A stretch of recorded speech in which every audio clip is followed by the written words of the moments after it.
So I'm here with Siemens, and then with Masters, we worked with Celis, Microchip, and Siemens to design the memory game that every attendee got.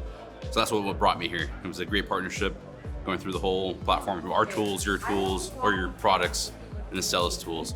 The Microchip Masters here is definitely more technical. There's like no sales. So that's a huge thing. Going to each different booth, you learn quite a bit about each reference design, how it's used, the different application use cases, and it kind of gives your juices going in terms of, oh, I can maybe use that. I see you in my design. So I think that definitely opens up the conversation more technical versus trying to avoid the whole sales conversation. Like, let me get out of the door before you try to sell me something. So it definitely makes it more of an engineering makers feel. So it's been a great experience. My favorite thing by far is the virtual, the fault safety for the car, just because you're able to drive the car, see the real world use cases if something goes wrong. So a lot of cool different tools, a lot of different use cases. So it's been great.